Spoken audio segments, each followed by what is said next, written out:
자, 여러분, 이어서 보겠습니다. 이어서 보시면은, 그 102페이지, 103페이지, 자, 29번 테마 세목별 분납 비교했죠? 별표 3개 합니다, 여러분들. 그래서 29번 테마도 별표 3개 하시고, 분납 올해 잘 보셔야죠. 세금은 일시불 납부 원칙인데, 예외적으로 분할 납부할 수 있는데, 분할 납부, 분납 요건을 보시면, 재산세, 종부세는 납부할 때 얼마 초과할 때 할 수 있다고요? 500만 원 초과할 때 할 수 있습니다. 근데 양도소득세는 얼마? 1천만 원 초과할 때 할 수 있고요. 재산세, 종부세는 분할 납부, 우리 집은 재산세 500만 원 넘게 내고 있는 분 윙크해달라고 했는데 없었잖아요. 자, 근데 500만 원 넘게 내기 어려운데 양도소득세는 1000만 원 넘게 내기 쉽죠? 어렵지 않고. 그래서 이렇게 1천만 원 초과할 때 할 수 있다.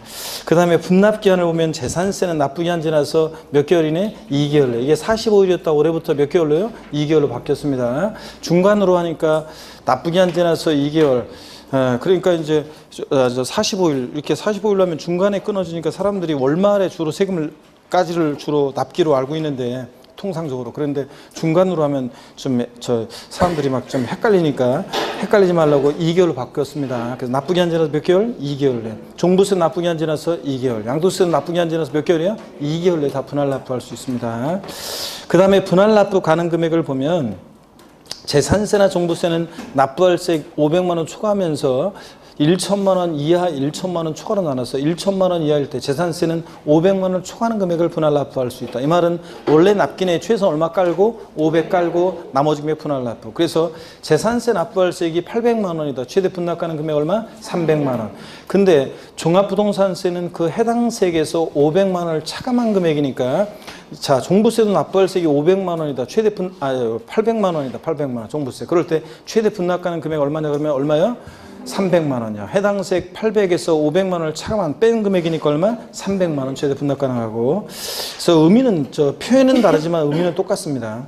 1천만 원 초과했다 그러면 50% 이하 금액이니까 재산세나 종부세나 납부할세액이 만약에 600만 원이다. 최대 분납 가능 금액 얼마다? 예? 아니 1600만 원일 때 최대 분납 가능 금액이 얼마냐고. 재산세나 종부세 납부할세액이 각각 1600만 원이다. 최대 분납 가능 금액은 얼마다?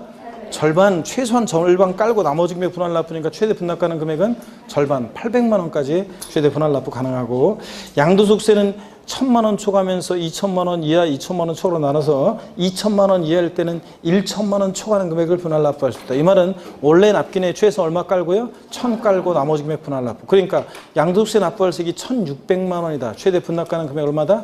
600만 원. 자, 2000만 원 초과했을 때는 50% 이하 금액이니까 양도소득세 납부할세액이 3600만 원이다. 최대 분납 가능 금액 얼마다?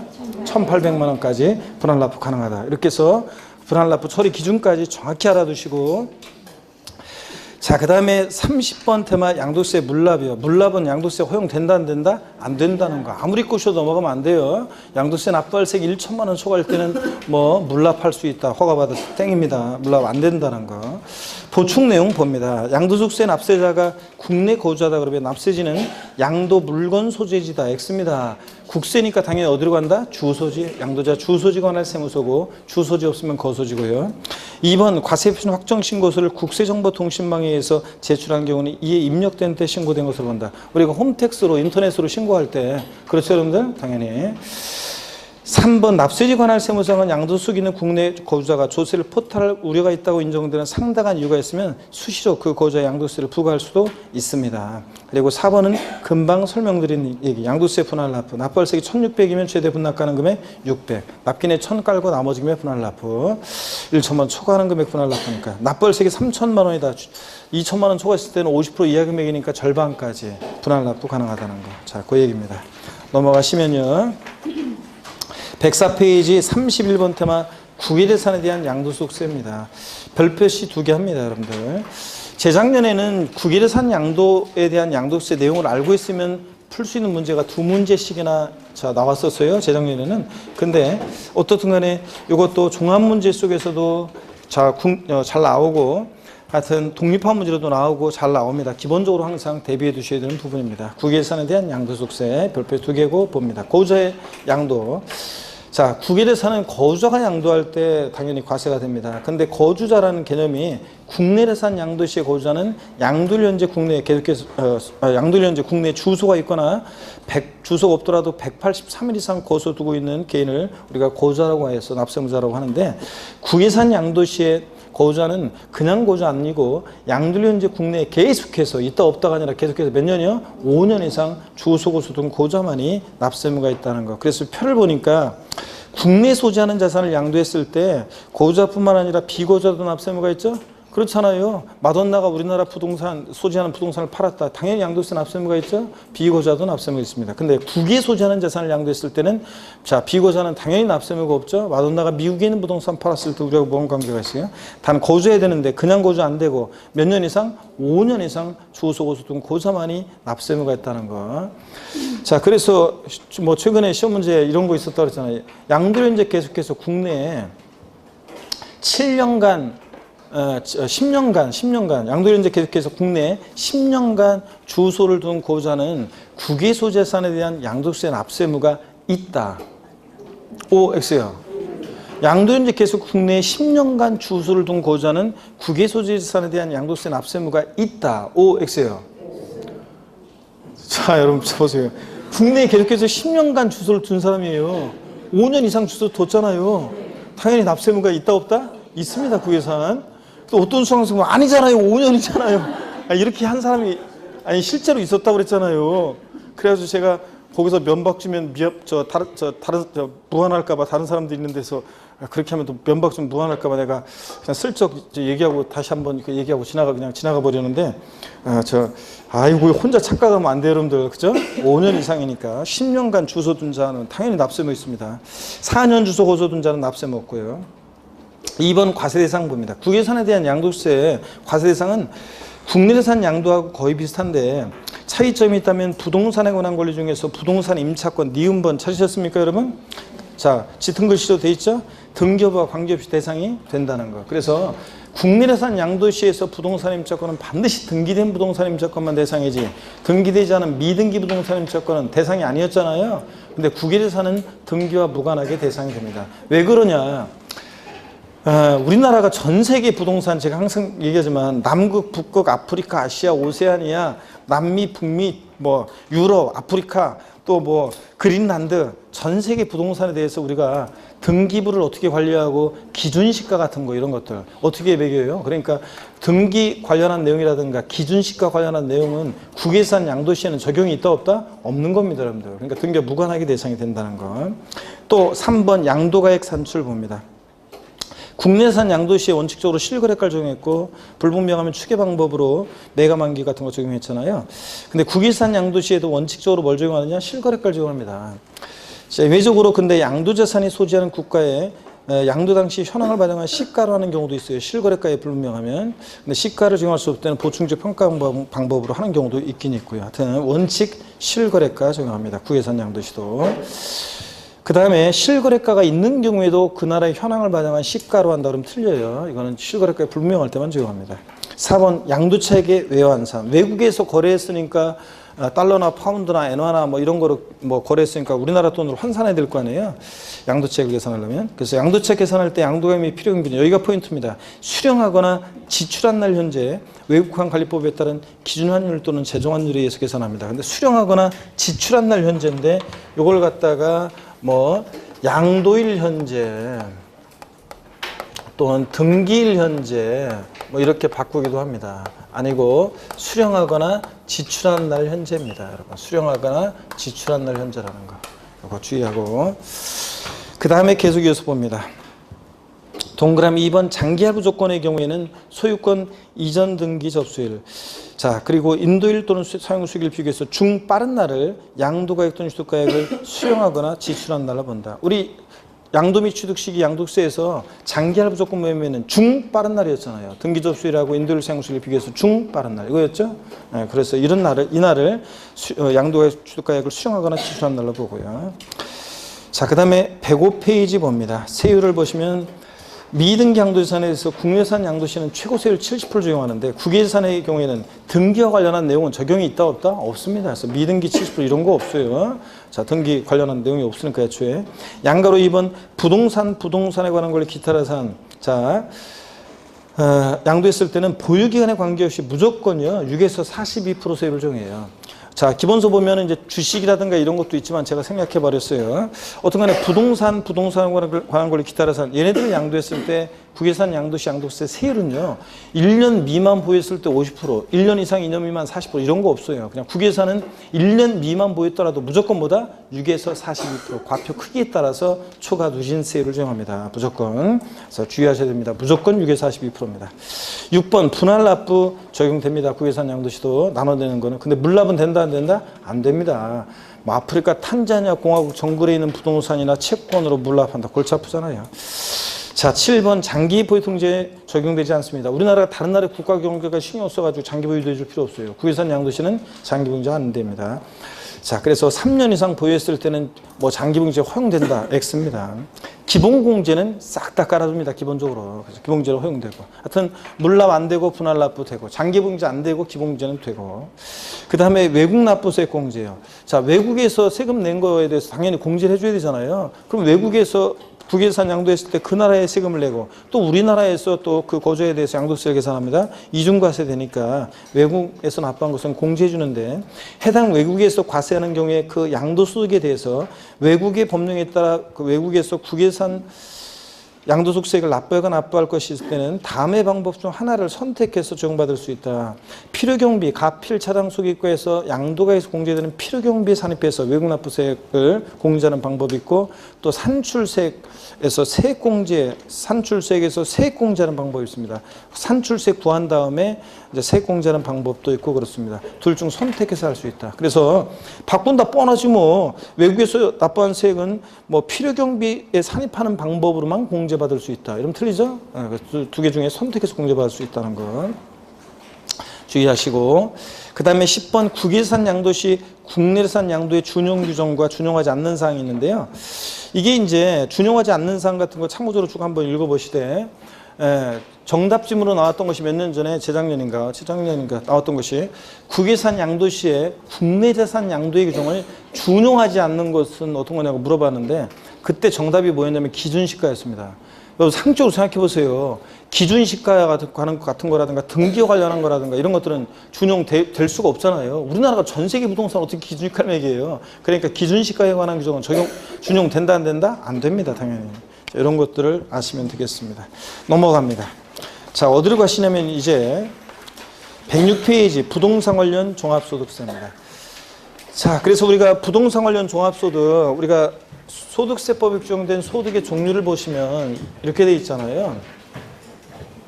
우리가 기초과정에서 배운 게 소득세법에는 8가지 소득이 있는데 종합소득이 있고 종합소득에 대한 소득세를 종합소득세라고 합니다. 6가지가 있고 그 다음에 직장을 오래 다니다가 퇴직하면서 발생하는 퇴직소득에 대한 퇴직소득세 또 양도소득에 대한 양도소득세 이렇게 돼 있잖아요.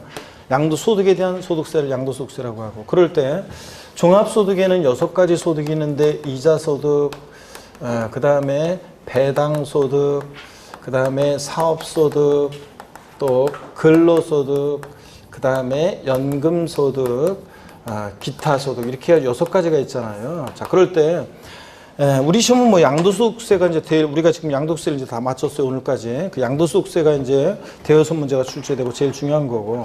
그 다음에 사업소득이 이제 자 우리 시험범인데 많은 사업소득 있지만 그 중에서 우리 시험은 사업소득 중에서도 부동산 관련 사업소득으로서 우리가 3가지요. 부동산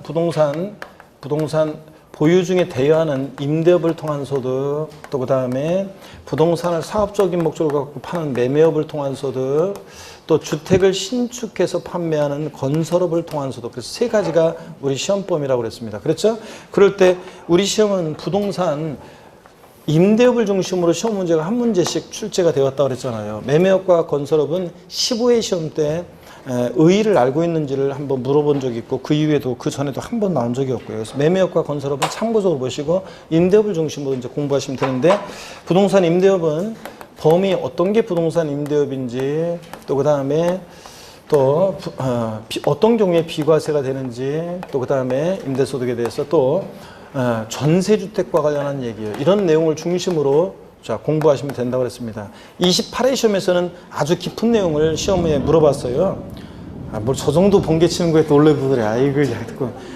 자, 그래서 그래가지고 이런 것들을 중심으로 출제가 되는데, 작년에는 좀 깊은 내용이 나왔지만 뭐 그 깊은 내용까지 우리가 세법은 한 문제 맞추려고 안 나오던 부분에서 그냥 깊은 내용 한 문제 나왔는데, 그것까지 맞추려고 막 그 부분 또 막 계속 뭐 더 깊이 공부하고 이렇게 할 필요가 없다는 시험이죠, 우리가.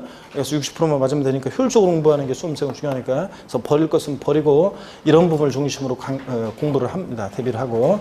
자, 그리고 우리 뭐 양도소득은 사업성 없이 파는 게, 자, 상업성 없이 개인이 파는 게 양도소득이고, 자, 부동산 매매업 같은 것은 사업성을 가지고 부동산을, 둘 다 개인이 부동산을 파는 건데, 부동산 매매업 같은 것은 사업성을 가지고 파는 게 상업소득이고요. 즉 부동산 매매업이고. 그래서 상업소득과 양도소득은 사업성 여부에 따라서 차이가 난다는 거. 그리고 매매업과 건설업의 차이점은 이런 거예요. 부동산 매매업이 범위가 이만큼이에요. 부동산 매매업이 범위가 이렇게 넓어요. 부동산을 사업적인 목적을 갖고 팔면 다 매매업이에요. 근데 여기서 특별히요, 건설업은 여기에 포함되어 있어요. 건설업은. 자, 그래서 건설업은 주로 주택을요, 다른 거 아니고요, 주택을 신축해서 판매하면 이게 건설업이에요. 자, 그래서 상가를 신축 판매하면 부동산 매매업입니다.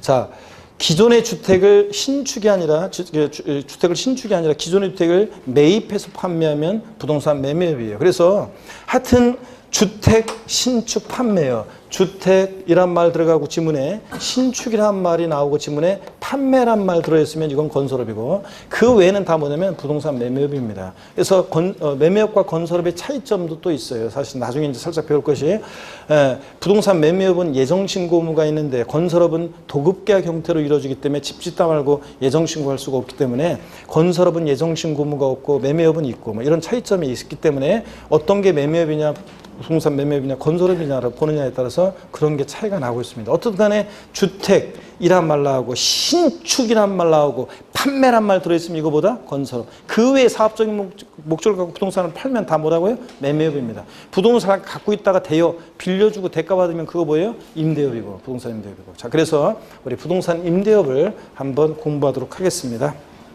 자, 먼저요, 부동산 임대업은 01번 테마는 부동산 임대업의 사업소득은 별표 시 3개입니다. 자, 별표 3개고 보겠습니다. 올해도 또 나올 가능성이 높습니다. 왜냐하면 임대업이 계속 이슈화되고 정부에서 다주택자분들 부동산 임대 사업을 하라는 얘기죠. 임대업자로 등록하라고 하고 있기 때문에 별표 3개 합니다. 1번 부동산 임대 관련 사업소득의 범위인데요. 먼저 어떤 게 부동산 임대업이냐. 왜 갑자기 웅성거리는 소리가 들려요?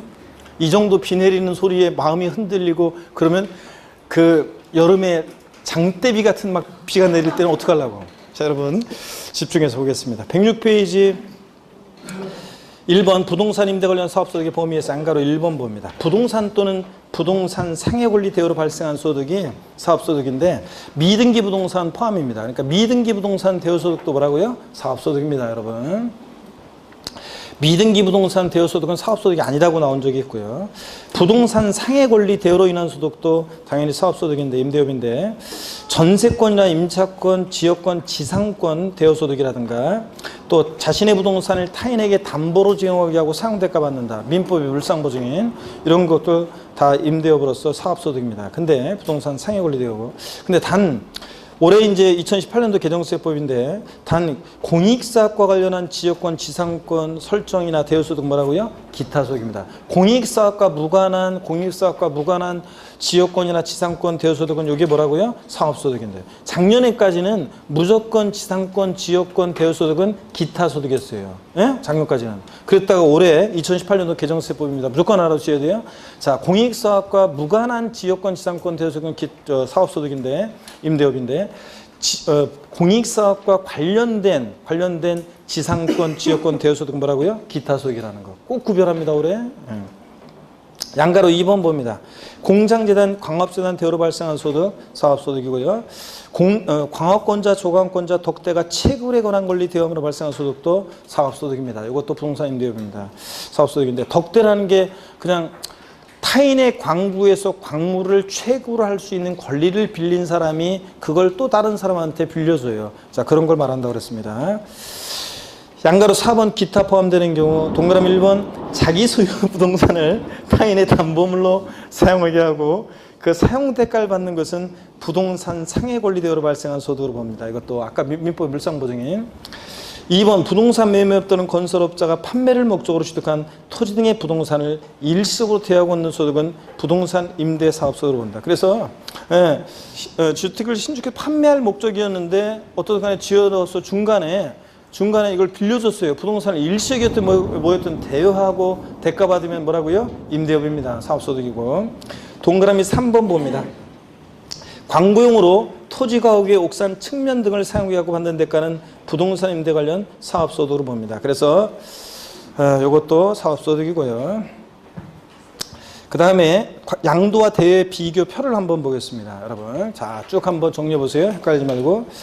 토지 건물을 대여하면 뭐라고요? 사업소득입니다. 근데 양도하면 뭐라고요? 양도소득이고요. 전세권이나 지상권은요, 대여하면 요거 뭐라고요? 사업소득입니다. 근데 양도하면 양도소득이고요. 지역권 요거 대여하면 요것도 역시 사업소득입니다. 다만 공익사업과 관련된 지역권, 지상권 대여소득은 뭐고? 기타소득이고, 공익사업과 무관한 일반적인 지역권, 지상권 대여소득은 사업소득이고, 양도했을 때 지역권은 양도세 대상이 아니고요. 이거 주의합니다. 지역권은 양도세 대상 아니고. 그 다음에 부동산 임차권 등기된 것은 대여하면 사업소득이고요.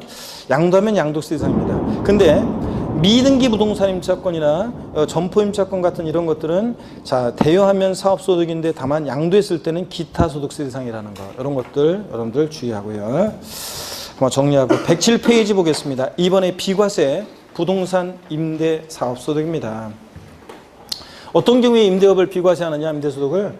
논밭의 임대소득은 비과세합니다. 자신의 논밭을 타인에게 작물 생산에 이용하게 하고 상대가 받을 때 비과세예요. 단 논밭을 타인에게 대여하긴 했는데 작물 생산에 이용하게 하는 것이 아니라 주차장 부지로 사용하게 한다거나 모델하우스용 부지로 사용하게 한다거나 이럴 때는 어떻게 한다? 과세합니다.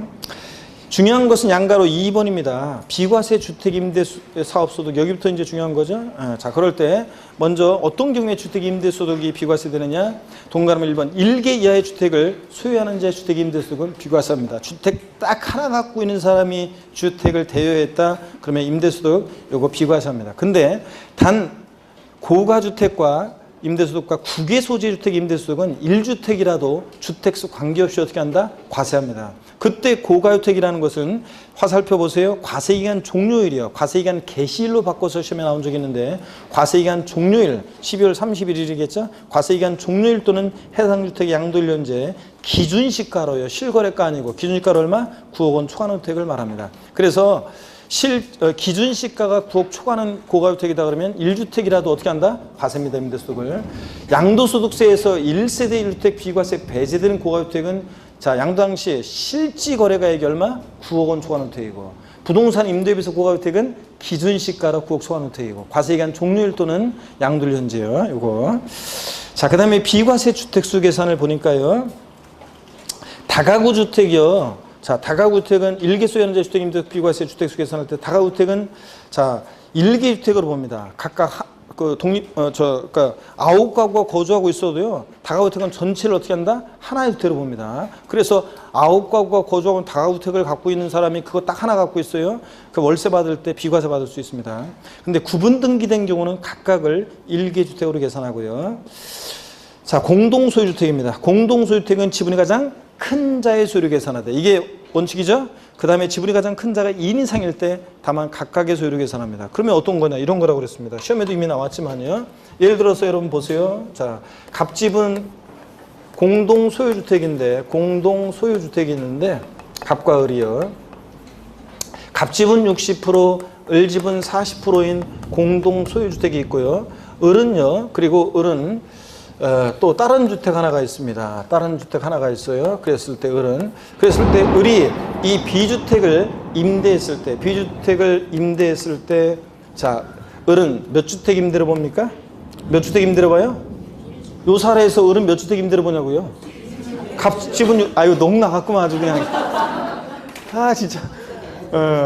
안전해, 여기는 안전하니까. 저 안전하니까 여기 보세요. 갑은 자 60% 을은 40% 자 지분으로 소유하고 있는 공동 소유택과 을은 다른 주택을 임대했을 때 을은 몇 주택 임대를 봅니까? 1주택 임대를 봅니다. 자, 그래서 금방 그랬잖아요. 공동 소유택은 부동산 임대업에서는 어떻게 한다고요? 지분이 가장 큰 자의 소유를 계산합니다. 지분이 가장 큰 자의 소유를 계산해요. 자, 근데 지분이 가장 큰 자가 2인 이상이다. 만약에 갑과 을이 50%씩이다. 자, 그럴 때는 이제 50%씩이다. 이럴 때는 어떻게 한다고요? 이럴 때는 지분이 가장 큰 자가 2인 이상일 때는 각각의 소유를 계산하고, 원칙적으로 공동소유택은 지분이 가장 큰 자의 소유를 계산합니다. 근데 우리가 양도소득세에서 주택수계, 1세대주택 주택수 계산할 때 공동소유주택, 갑지분 60%, 을지분 40%인 공동소유주택과 을이 다른 주택이 있다가 양도할 때 을은 1세대 몇 주택 양도를 해서 과세했어요? 2주택 양도로. 양도소득세에서 1세대 주택 규가에서 주택수 계산할 때 공동소유주택은 공동소유자 각각 1주택씩을 소유하는 것을 봅니다. 지분이 크든 작든 양도소득세에서는 갑지분 90%, 을지분 10%여도 각각 1주택을 소유하는 것으로 봐요. 지분에 관계없이. 근데 공동소유자 각각 소유하는 것으로 보는데, 근데 부동산 임대업에서는 지분이 가장 큰 자의 소유를 계산하되, 지분이 가장 큰 자가 인상일 때 각각의 소유를 계산하고요. 아시겠습니까, 여러분? 이렇게 꼭 구별합니다. 양도세가 헷갈리면 안 되고. 그 다음에 본인과 배우자가 각각 주택을 소유하는 경우에는 이를 어떻게 한다? 합산합니다. 소득세는 개인 단위 과세하기 때문에 소득세는 부부도 따로따로 소득세는 과세해요. 소득세를. 근데 다만 주택수 계산할 때만 부부는 어떻게 한다? 합산해서 판단합니다. 그래서 남편 1주택, 배우자 1주택, 그러면 2주택 소유하는 것을 봅니다. 계속해서 봅니다. 임차 또는 전세받은 주택을 전대하거나 전전세하는 경우에 누구의 주택으로 계산하냐? 해당 임차 또는 전세받은 주택을 임차인 또는 전세받은 자의 주택으로 계산합니다. 그래서 요거, 자, 그래서 바꾸면 뻔하지 뭐. 전대하거나 전전세하는 주택은 누구의 주택으로 계산하냐? 임대인의 주택으로 계산한다. 이렇게 바꾸겠죠? 임대인 아니고 누구? 임차인. 전세받은 자의 주택으로 주택수 계산합니다. 동그라미 2번 소규모 주택 임대소득이요. 해당 과세기간의 총 수익금액 계획이요. 2천만 원 이하인 자의 주택 임대소득은 올해 말까지 발생한 소득에 대해서는 비과세합니다. 그래서 자, 요거 작년 시험에 1,800만 원 해당 과세기간의 임대소득에 대한 총 수익금액이 1,800만 원으로 작년에 나왔었는데 1,800만 원이면 뭐합니까? 비과세입니다, 여러분. 자, 그래서 꼭 알아두시고 3번 봅니다. 부동산 임대 관련 상업소득금액 계산이요. 자, 부동산 관련 사업소득 금액 계산은 어떻게 하느냐. 작년에는 여기서 시험 문제가 나왔었는데요. 이제 정답 지문이 부동산 임대 관련 사업소득 금액은 총 수익 금액에서요 필요 경비를 빼서 구하는데, 이때 부동산 임대 사업소득의 총 수익 금액은 또 어떻게 구하느냐. 임대료 플러스 간주 임대료 플러스 관리비 수입 플러스 보험차 이런 거 합해서 구하는데, 간주 임대료라는 게 뭐냐면 우리가 보증금 전세금만 받고 임대해요. 그러면 그 보증금 전세금을 은행에다 넣으면 뭐가 발생해요? 이자. 그 이자를 임대료로 간주하겠다 그런 건데, 말하자면 우리가 임대소득에 대한 소득세는 월 임대료로 원래 소득세를 계산해요. 근데 보증금 전세금 받고 임대하면 월 임대료가 없으니까, 말하자면 이 간주 임대료라는 것은 그 월 임대료로 말하자면 그 환산한 임대료를 말합니다. 어떤 간에 간주 임대료, 자, 이런 거 은행에다가 보증금 전세금을 맡기면 발생하는 이자 상당액을 임대료로 간주한다 그런 얘기입니다. 하여튼 그런 거고요. 자, 이래서 이런 걸 합해서 구한다. 그럴 때 일반적인 경우에 간주 임대료는 어떻게 구하느냐. 뭐 해당 과세기간의 보증금에다가 3억 원을 빼고요. 그 다음에 여기서 또 점체 과세하는 거, 왜냐면 3억 원을 빼고 여기서 60%만 또 과세해요. 100% 과세하는 것도 아니고 임대 보증금에 대해서. 여기다가 365분의 1이라는 것은 임대 일수를 곱하고요. 자, 1년을 꼬박 임대했다 365일을 그러면 1이 되겠죠. 365분의 365가 되니까 여기다 정기금 이자율 4.3% 요거 곱하고 뭐 이런 식으로 하고, 여기서 이제 뭐 해당 과세기간에 임대 사업 부분에서 발생한 금융수익을 빼는데, 작년에 이제 여기서 이걸 물어봤어요. 아니, 이걸 외울 필요 없어요, 여러분들이. 외울 필요는 없고, 그 107페이지 맨 아래를 보세요. 107페이지 맨 아래 보니까 꽃표시 3개 되어 있는 걸 보니까 이 해당 과세기간의 임대사업 부분에서 발생하는 금융수익에서요. 이걸 뺄 때 수입이자와 할인료 및 배당금의 합계액을 말하는데 유가증권 처분이익은 여기에 포함되지 않는데 작년에는 유가증권 처분이익도 요 금융수익에 포함한다고 해가지고 시험 문제 나왔어요. 이런 것까지 우리가 어떻게 외우냐고. 자, 이거. 그래서 그냥 그렇잖아요. 공부할 때 이런 것까지 우리가 세법을 자 2차 과목에서 16문제밖에 출제 안 되는데 그러니까 참고적으로 한번 봅니다. 넘어갑니다. 중요한 것은 어디에 나오냐면 108페이지요. 총 수익 금액에 포함되는 관리비 수익 같은 것도요. 편하게 한번 읽어봅니다. 근데 시험에는 한 번씩 또 지문에 나왔던 것들도 있어요. 한번 보시면 1번에 사업자가 부동산을 임대하고 임대료 외에 유지비와 관리비 등의 명목으로 지급받는 금액이 있는 경우에는 이를 총수익 금액에 산입하고요. 2번 사업자가 부동산을 임대하고 그냥 눈으로 몇 번씩 읽으면서 자꾸 익혀두는 수밖에 없어요. 사업자가 부동산을 임대하고 임대료 외에 유지비나 관리비 등의 명목으로 지급받는 금액이 있는 경우에 전기료, 수도료 등의 공공요금을 제외한 청소비, 난방비 등은 자 부동산 임대에 발생하는 소득의 총수익 금액에 산입하고요. 그 다음에 3번 전기료, 수도료 등의 공공요금의 명목으로 지급받는 금액이 공공요금의 납부액을 초과할 때 그 초과하는 금액은 악용의 소지가 있기 때문에 이제 임대소득의 총수익 금액에 산입하고요. 이런 것들. 원래 수도료나 전기료, 공공요금은 자 산입하지는 않아요. 근데 이제 그 외에 그런 것들라든가 이런 것들은 이제 산입한다는 것들 눈에 한번 익혀두시고요. 4번입니다. 또 4번이 또 중요한데요. 3주택 이상 다주택자에 대한 전세보증금의 소득세 과세. 이것도 몇 번 나왔습니다. 시험에. 먼저요. 결론부터 말씀드리면 주택을 임대하고 받은 보증금의 간주임대료는 원적으로 과세하지 않습니다. 소위 여러분 전세주택은 소득세 과세한다 안 한다? 안 하는 게 원칙이에요. 전세주택은. 그래서 소위 월세주택에 대해서만 원래 소득세 계산하고 전세주택은 원래 간주임대료 계산하지 않습니다. 즉 소득세 과세 안 해요. 원칙적으로. 근데 다만 동그라미 2번. 그래서 여러분들이 흔히 보통 여러분들은 집 한 채 거주하고 있는 주택 하나 갖고 집 한두 채 더 이제 두 번째 주택이나 세 번째 주택이 있어가지고 전세를 주잖아요. 그럴 때 특히 이제 보통은 2주택자가 굉장히 많은데 없는 사람도 많고요. 집 없는 사람도 많은데 2주택자분들도 많잖아요. 우리나라에. 그래서 거주한 주택 하나가 있고요. 또 하나 있는데 전세 줬어요. 그럴 때는 소득세 과세 되겠어요? 안 되겠어요? 안 되는 게 원칙이에요. 예? 자, 월세주택이 아닌다면 전세주택은 원래 과세 안 하는 게 원칙입니다. 근데 다만 동그라미 2번 보세요. 다만 3주택 이상을 소유하고 주택수가 3개 이상이 돼요. 주택 부토지를 임대하고 받은 보증금 내 합계액이 얼마? 3억 원을 초과해야 됩니다. 물론 이제 서울 같은 수도권은 뭐 웬만하면 전세 보증금이 3억을 넘고 막 그러니까 서울 같은 경우는 어쨌간에 보증금 합계액이 3억 원을 초과하는 경우에는 간주임들에게 계산한 금액을 사업소득 총수익금에 산입합니다. 그러면 3주택이고 오늘 제가 모의고사 내는데 2주택이고 보증금 합계액이 5억이에요. 과세해야 안 해요? 안 합니다. 그러면 또 질문 드리겠습니다. 주택은 3주택인데 보증금의 합계액이 딱 3억 원입니다. 과세해야 안 해요? 안 합니다. 3억 원 어떻게 해야 돼? 초과해야 합니다. 자, 이거. 자, 그 다음에 동그라미 3번입니다. 이 경우 소형주택, 주거 용도로만 쓰이는 면적이 1호 또는 1세대당 60제곱미터 이하인 주택으로서 면적은 60제곱미터 이하이면서 기준이니까 3억 원 이하의 소형주택은 주택수 산정시 어떻게 한다? 제외합니다. 주택이 내가 3채인데요. 그 중에 하나가 주택을 2채를 내가 하나 살고 2채는 전세를 줬는데 그 중에 하나가 전용 면적 60제곱미터 이하이면서 그 다음에 기준이가가 6억 원 이하예요. 그러면 과세한다 안 한다?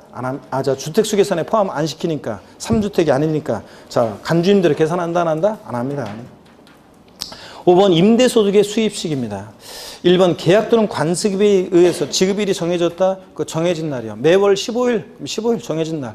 또는 근데 계약 또는 관습에 의해서 지급일이 정해지지 않았을 때 임대소득의 수입시기는 그 지급을 받은 날로 합니다. 지급을 받은 날, 실제로 받은 날. 그 다음에 상가 임대와 주택 임대의 비교를 보세요. 나중에 이제 기출문제, 응용 문제를 풀다 보면 요거를 딱 알고 있으면 이제 문제가 술술 풀려요. 이제 헷갈리지 않고. 자, 어떤 얘기냐? 상가임대하고 주택임대를 한번 비교해 볼게요. 여러분 상가임대는요. 한 채든 두 채든 세 채든 이게 월세든 전세든 상가는 무조건 과세입니다. 예? 상가는 월세 받고 임대했든 자 보증금 받고 상가를 임대했든 상가는 한 채든 두 채든 세 채든 무조건 어떻게 한다? 과세입니다. 상가는. 근데 주택은요. 주택 수에 따라서 월세냐 전세냐에 따라서 달라집니다. 먼저요. 일개 수에는 이제 주택 임대소득 월세일 때 자 비과세입니다. 단 고가주택과 국외소유주택은 1주택이라도 월세 받을 때 어떻게 한다? 과세를 합니다. 근데 전세주택은 1주택 딱 하나 갖고 있는 사람이 전세를 줬어요. 과세 안 해요? 안 합니다. 두 채 있는 사람이 보세요. 한 채는 월세를 주고 한 채는 전세를 줬어요. 그러면 자 월세주택은 어떻게 한다? 과세입니다. 근데 전세주택은 과세한다 안 한다? 안 합니다. 주택 두 개 갖고 있는 사람이 보세요. 주택 두 개 갖고 있는 사람이 2주택 갖고 있는 사람이 하나는 월세 주고요. 또 하나는 전세를 줬어요. 주택 두 개 갖고 있는 사람이. 그럼 자기는 어디 사는다는 거지? 어떤가 시험은 또 뭐 이런 거니까 하여튼 뭐 시험이니까. 자, 갑이라는 사람이 하나는 월세를 주고 하나는 전세를 줬어요. 자, 그럴 때 이 월세 주택은 과세 안 해요. 예? 월세 주택은 과세 안 해요. 과세한다니까. 월세 주택은 하나일 때만 비과세 받을 수 있는 거지. 무조건 과세입니다. 비주택은 전세주택은 과세 안 해요. 과세하는 거고 A주택은. B주택은 과세한다 안 한다? 안 한다는 얘기입니다. 자, 그리고 이 사람이 또 이번에는 상가가 C라는 상가도 하나 있어요. C라는 상가도 있습니다. 상가에 대해서 요거 월세를 줬습니다. 월세 받고 있습니다. 상가는 과세 안 해요. 상가는 무조건 과세입니다. 전세든 뭐 요게 전세여도 상가는 무조건 어떻게 한다? 무조건 과세입니다. 상가는 무조건 과세. 아셨죠, 여러분? 그런 얘기입니다. 자, 그러면 또 보겠습니다. 3주택일 때 월세 주택은 과세합니다, 당연히. 자, 근데 물론 이제 얘네들 총수매각계획이 2천만 원 이하일 땐 비과세하는 거고요.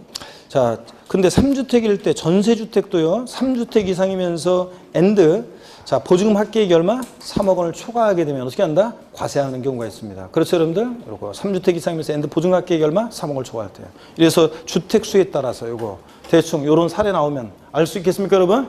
요거 이렇게 합니다. 자, 이렇게 해서 중요한 부동산 임대업을 다 봤고요. 매매업과 자, 건설업에 대한 2번과 3번 테마는 다음에 여러분들이요. 다음에 문제풀이할 때 슬쩍 볼게요. 제가 대충 말씀을 드렸어요. 매매업과 건설업 차이점. 하여튼 부동산 매매업이 범위가 넓고 건설업은 요만큼이에요. 주택 신축 판매. 요 말 들어있으면 건설업인데 건설업이 아니고 부동산을 팔면 다 뭐라고요? 매매업입니다. 아시겠습니까, 여러분? 주택 신축 판매가 아니고 부동산 팔면 다 뭐라고? 매매업입니다, 여러분. 자, 요 정도 아시면 되고요. 나중에 예정신고, 확정신고 의무에 관련한 얘기는 나중에 보겠습니다. 고개를 듭니다, 여러분. 집에 가시려고, 여러분들? 복습은 하고 가야지, 여러분. 잠깐. 빠르게 복습 한번 하고, 그 다음에 가도록 하겠습니다. 다음 주에는 이제 조세 총론 들어갑니다. 그래서 다음 주에는 조세 총론을 거의 다 이제 보게 될 거고요. 조세 총론을. 그래서 조세 총론을 이제 볼 건데, 압축해서 이제 조세 총론 또 배우고 또 좀 이제, 안 배웠던 내용도 배우고 조세 총론도 완벽하게 이제 또 가겠습니다. 양도소득세는 이렇게 해서 이제 다 봤는데, 소득세는 여러분, 나는 좀 어렵다 그런 사람들은 인강으로 빠르게 쭉 멈추지 말고 빠르게 쭉 한번 들어보세요. 멈추지 말고 그냥 쭉 이런 스토리구나. 한번 딱 들으면은 좀 더 감이 잡혀요. 그리고 어차피 또 문제풀이 할 때 또 보고 이렇게 할 거니까요, 뭐. 자, 그러면 고개를 드시고, 우리 양도소득 금액 계산 특례를 배웠는데, 부동산 등과 토지건물 부동산에 관한 걸 기다려서 부동산 등과 주식과 파생상품 소득 금액은 각각 구분해서 계산하고 얘네들 서로 결손금은 통산한다 안 한다? 안 합니다. 근데 통산하지 않고요. 근데 다만 부동산끼리는 주식끼리는 파생상품끼리는 결손금을 통산하는데 세율별 공제 원칙이 적용됩니다. 같은 세율이 적용되는 것에 먼저 결손금을 통산하고 남는 게 있으면 미공제분은 다른 세율이 적용되는 것에 결손금을 통산하고요. 그래도 남는 게 있다. 그럴 때 양도소득에서 발생한 이 결손금은 여러분의 종합소득금액이나 퇴직소득금액에서 결손금을 통산할 수 있다 없다? 없고 다음 연도로 2월에서 공제받을 수 있다 없다? 없다. 다만 주택 부동산 임대소득, 그 중에서 주택 임대소득에 대한 이 결손금은 다음 연도로 2월에서 공제받을 수 있습니다. 주택 임대소득은. 그 다음에 또 배우자 또는 직계존비속으로부터 증여받아서 자, 5년 내 양도할 때 이율과세 특례요. 배우자 직계존비속으로부터 어떤 재산을 증여받았어야 되느냐? 토지, 건물, 무슨 이용이용권을 증여받아서 몇 년 내 양도할 때 5년 내 양도하면 무조건 특례 정도입니다. 이율과세 특례는 항상 여러분이 이율과세 특례가 나오면요. 뭘 떠올리셔야 되냐면 이율과세 특례가 나오면 항상 요 그림을 떠올리시면 돼요. 그냥 이렇게 증여자, 수증자, 제3자 이렇게 딱 이렇게 꺾어진 이렇게 쭉 내려오는 일자로 된 이걸 머릿속에 그리면서 따지면 됩니다. 자, 증여자, 그 다음에 수증자, 제3자. 배우자 직계존비속으로부터 증여받아서 몇 년 내 양도할 때?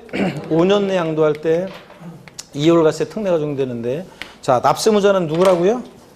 납세무자는 누구예요? 수증자가 양도세 납세무자입니다. 자, 그런데 양도소득세 계산 시에 취득가격이나 취득시기는 다 누굴 기준으로 판단해요? 증여자. 그래서 증여자가 취득한 가격을 취득가격으로 합니다. 그런 거지 증여받은 당시 재산가액 이거 아닙니다. 증여자가 취득한 가격을 취득가격으로 하고 그래서 양도한 가격을 양도가격으로 하고 그 다음에 보유기간도 증여받은 날로부터가 아니라 보유기간은 증여받은 날로부터가 아니라 당초 증여자가 취득한 날로부터 양도일까지로 보유기간 계산하고 보유기간은 당초 증여자가 취득한 때로부터 해가지고 장기 보유통제 받을 수 있는지 없는지 세율 몇 프로 정도 이런 걸 다 따집니다. 또 그 다음에 자 원래 증여세는 필요경비에 포함 안 하는데 예외적으로 이율과세 특례가 적용될 때는 기납부한 증여세도 필요경비에 산입해서 공제받을 수 있다. 증여세. 자 증여자와 수증자는요 연대납세무가 있어요 없어요? 연대납세무 없습니다. 어차피 배우자 직계존비속은 한 몸이니까. 그래서 배우자 직계존비속 간 증여받은 재산에 대한 이율과세 특례를 여러분들이 이렇게 정리해 두시고요. 갑을 병 내려오는 그림. 수증자, 납세무자. 취득가격이나 취득시기는 다 증여자 기준으로 판단. 아시겠습니까 여러분? 네, 요거고 연대납세무 없다는 거 이 얘기고. 그 다음에 자 특수관계자 간의 부당행위 계산 부인 특례입니다. 특수관계자 간의 부당행위 계산 부인 특례는 반드시 특수관계자 간에만 적용되고 또 부당행위로 계산됐을 때 부당행위 계산 특례입니다. 부당행위로 계산된 계산을 부인하는 특례입니다. 자, 그랬을 때 먼저요. 특수관계자 간의 증여 후 우회 양도는 특수관계자 증여 우회 양도 나오면 이거는 자, 증여자 나오고 그다음 꺾어지는 그림, 수증자 나오고 그다음에 제3자에게 양도하는 꺾어지는 그림을 딱 떠올립니다. 자, 그랬을 때 배우자 직계존비속 얘네들 특수관계자 간입니다. 배우자 직계존비속 이외의 특수관계자 간에 증여받아서 양도하는데 몇 년 내? 5년 내 증여받아서 양도합니다. 그랬다고 무조건 특례 적용되는 거 아니죠?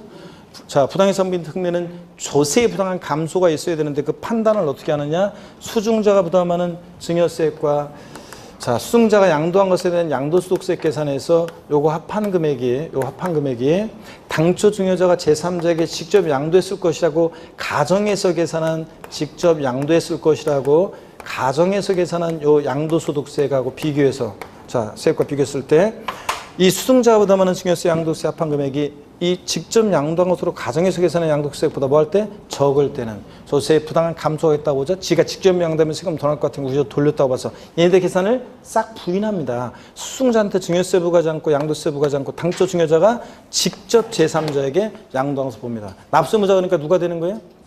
당초 증여자가 납세무자가 되는 거고 취득가격이나 취득시기 다 누굴 기준으로 판단해? 증여자 기준으로 판단합니다. 그래서 증여 후 우양도는 증여자가 당초 증여자가 납세무자인데 이율과세 특례는 누가 납세무자? 수증자 이런 거. 기납부한 증여세 이율과세 특례는 필요경비 산입해 주는데 증여 후 우양도는 증여세 아예 싹 부인해 버리니까 증여세 부과하지 않고 남겼으면 돌려주고요. 그죠 여러분? 그 다음에 여기는 증여자와 수증자 간에 어차피 배우자 직계존비속은 한 몸이니까 연대납세무 있어요 없어요? 없어요. 근데 증여 후 우양도에서는 얘네들 불법에 협력했으니까 수증자가 증여자와 수증자가 증여자와 수증자 사이에 자 연대납세무가 있다 없다? 있다는 거예요 여러분. 연대납세무가 있다는 거예요.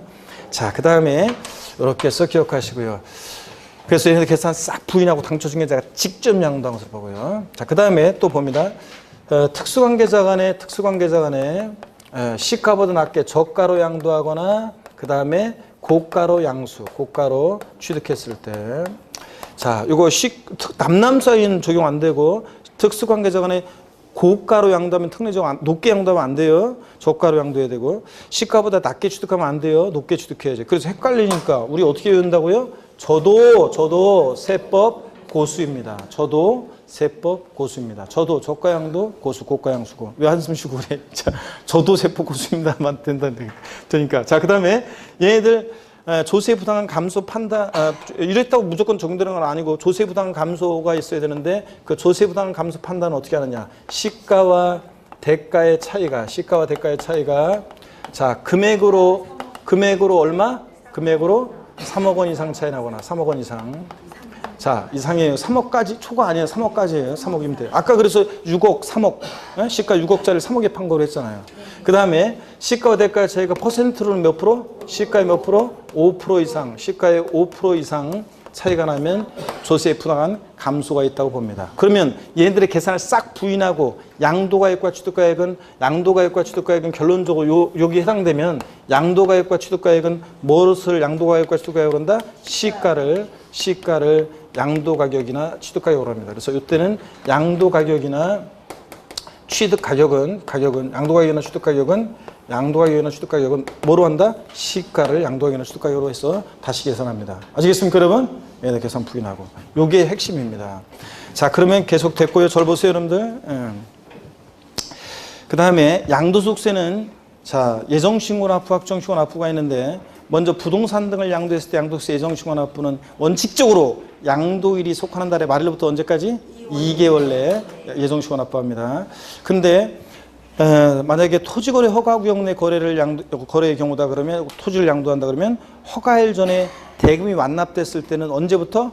허가일이 속하는 달의 말일부터 언제? 2개월이고 허가구역에 해제가 있었으면 해제일이 속하는 달의 말일부터 언제? 2개월 내에 예정신고 납부하고. 그 다음에 자, 비상장 주식 같은 것은 양도일이 속하는 분기 아니고 반기의 말일로부터 2개월인 예정신고 납부합니다.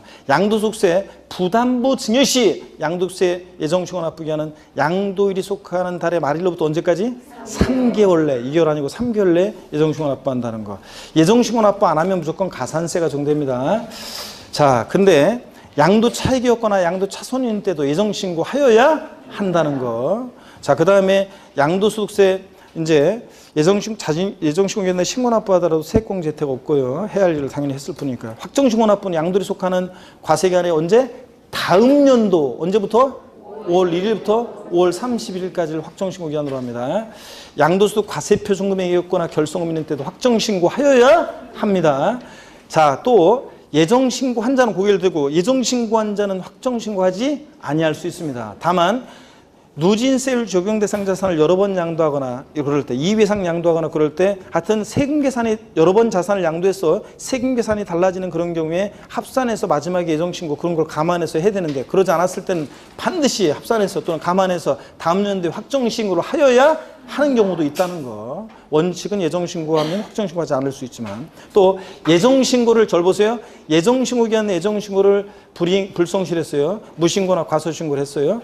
그 다음 연도에 확정신고를 하게 되면 예정신고에 대한 무신고 과소신고 가산세 혜택이 있습니다. 얼마를 깎아줘요? 50%를 감면해 준다는 거. 아셨죠? 이거 올해 2018년도 개정세법. 그 다음에 양도소득세 양도세 부가세목은 납부세계 부가세목은 원칙 없고요. 감면받을 때만 뭐가? 농어촌 특별세가 감면세계 몇 프로? 20% 부과됩니다. 넋 나갔어 지금 완전히. 아유. 자, 그 다음에 양도소득세 물납됩니까? 안 됩니다. 분할 납부는 됩니다. 납부할세 얼마 초과할 때? 1천만 원 초과할 때. 자, 납부할세의 일부를 납부기한 지나서 언제까지? 2개월 내 분할 납부합니다. 2개월. 다 납부기한 분납기한은 다 2개월이에요. 재산세 종부세도 그렇고. 그 다음에 양도소득세 분할 납부요. 이 납부할세 2천만 원 이하 2천만 원 초과나 나눠서 납부할세 2천만 원 이하일 때는 1천만 원 초과하는 금액을 분할 납부할 수 있다. 그러니까 납기내 최소 얼마 깔고 1,000 깔고 나머지면 양도세 납부할세액이 1,600이다. 최대 분납 가능 금액 얼마? 600. 자, 분할 납부 가능하고 양도세 납부할세액이 2천만 원 초과했다. 50% 이하 금액. 양도세 납부할세액이 3천만 원이다. 최대 분납 가능 금액 얼마? 1,500. 이게 절반까지 이런 것들. 그 다음에요. 국외재산에 대한 양도세 납세 의무자는 양도일 현재 계속해서 몇 년 이상? 5년 이상 주소고소 둔 고자만이 납세 의무가 있지. 4년 주소고소 둔 고자 납세 의무 있어요? 없어요? 없고. 비고자는 국외재산 납세 의무가 있어요? 없어요? 없습니다. 마돈나가 미국 있는 부동산 팔았을 때 우리하고 뭔 관계가 있어요? 비고자가 국외재산 양도했을 때 납세 의무가 있다? 없다? 없고. 자, 국내산 양도와 과세대상 차이점은 등기여부와 관계없이 부동산 임차 같은 것도 대상이 된다. 등기나 기준시가에 관한 것은 국외산 양도세는 적용이 있다 없다? 없다. 그래서 외국 양도 차익을 계산할 때 실거래가로 양도 차익 계산하고 그 양도가액을 산출하고 그 다음에 외국에서 거래했으니까 외화를 원화로 환산해서 양도 차익 계산하는데 자 수령하거나 지출한 날 현재 기준환율이나 재정환율에 의해서 외화를 원화로 환산합니다. 수령하거나 지출한 날 현재. 양도일 등기를 아니고. 또 그 다음에 국외산 양도시 양도세 세율은 미등기 70%, 또 50%, 40% 이런 거 적용이 있어요 없어요? 없어요. 국외산 양도시에는 무조건 자 보유관 같은 거 관계없이 6에서 42% 초과 누진세를 적용합니다. 부동산 양도했을 때는 국외산. 또 외국에서 세금 낸 거 공제를 해주는데 예전에는 세액 공제 방법만 있었는데 지금은 가필, 필요경비에 산입해서 공제하는 방법과 외국에서 세금 낸 것을 또는 세고, 산출세액에서 공제하는 세액 공제하는 방법 두 개 중에서 우리가 선택해서 공제받을 수 있다. 무조건 하나만 해야 한다 그러면 틀리고. 자, 그 다음에 하여튼 뭐 이런 것들 우리가 공부했습니다. 그 다음에 부동산 임대업입니다. 잘 보세요. 부동산 또는 부동산 상해 권리 대여로 인한 소득이 부동산 임대업인데 미등기 부동산 대여 소득은 상업소득입니까? 기타 소득입니까? 사업소득입니다. 미등기 부동산 대여 소득도 또 부동산 상해 권리 대여로 인한 소득도 사업소득인데 부동산 임대업인데 부동산 상해 권리에 자 지상권, 전세권 대여 소득은 사업소득이 기타 소득이에요. 모르지. 일단 원칙적으로는 지상권, 지역권 대여소득은 뭐다? 사업소득입니다. 다만 공익사업과 관련한 지상권, 지역권 대여소득은 뭐라고요? 기타 소득이고. 자, 공익사업과 무관한 원칙적인 지상권, 지역권 대여소득은 뭐다? 사업소득이고. 전세권, 부동산 임차권 대여소득도 이것도 사업소득입니다. 부동산 상해권리 대여로서. 자신의 부동산을 타인에게 담보로 제공하고 사용대가 받을 때 이것도 뭐라고요? 사업소득이고. 건물의 옥상이나 측면 등을 대여하고 받는 대가도 뭐라고요? 사업소득이고. 그렇잖아요. 그 다음에 주택 신축해서 판매할 목적으로 주택을 신축했는데 판매 전에 일시적으로 대여하고 얻는 소득 같은 건 뭐예요? 이런 것도 사업소득입니다. 일시적으로 대여했으니까 어떻게 대여하고 소득 발생하면 이런 것들. 자, 그 다음에 양도소득이 부동산 임대소득이 비과세 되는 경우인데 특히 전담의 임대소득 비과세고 주택 임대소득 비과세에서는 일개 소유하는 자의 주택 임대소득은 뭐한다? 비과세입니다. 주택 딱 하나 갖고 있는 사람이 월세 받을 때. 근데 단 고가주택과 뭐 비과세 1주택이라도 배제되는 경우 고가주택하고 또 뭐가 있었어요? 국외 소지하는 주택. 고가주택과 국외 소지주택을 1주택이라도 임대소득 과세하는데 월세 받을 때. 다만 그때 고가주택이라는 것은 과세기간 종료일, 개시이 아니라 종료일연제 또는 양도일연제 실거래가예요, 기준시가예요? 기준시가로 얼마? 9억 원 초과는 고가주택이고 고가주택이면 1주택이라도 임대소득 비과세합니다. 어우 말이 헛나갔다. 비과세가 아니라 보다 과세합니다. 1주택이라도 국외소유주택도 그렇고. 그 다음에 해당 과세기간의 임대소득의 총수금액이 올해까지는 얼마 이하일 때 임대소득의 총수금액이 얼마일 때 비과세합니까? 2천만 원 이하일 때. 자, 비과세하고 2천만 원까지는 내년부터는 이제 분리과세가 되고요. 그 다음에 2천만 원 이하도 과세가 됩니다. 내년부터는. 올해까지는 비과세예요, 무조건. 그 다음에 전세주택이요. 전세주택은 원칙적으로 간주임대를 계산을 해야 안 해요? 안 합니다. 두 채가 전세주택 안 해요. 과세 안 해요. 근데 몇 주택부터? 3주택 이상이면서. 보증금 합계액이 얼마? 3억 원 이상의 초과요? 초과 보유할 때, 초과 이상 아니에요. 초과 보유할 때, 자, 요거 과세를 합니다. 전세주택도. 근데 다만 그 주택수 계산할 때 소형주택 60제곱미터 이하이고 엔드 기준시가가 얼마? 3억 원 이하인 소형주택은 3주택 주택수 계산에 포함해 안 해? 안 합니다. 자, 이런 것들 우리가 배웠습니다, 여러분. 요 정도 기억할 수 있겠습니까, 여러분들? 자, 고개 드시고 잘하셨고 다음 주에 자, 우리가 조세 총론으로 이제 또 들어가겠습니다. 그래서 조세 총론 안 배운 것도 배우고 또 쫙 정리해야 되니까 꼭 여러분이 나오시고 다음 주에 씩씩한 모습으로 다시 뵙겠습니다. 고맙습니다. 수고하셨습니다.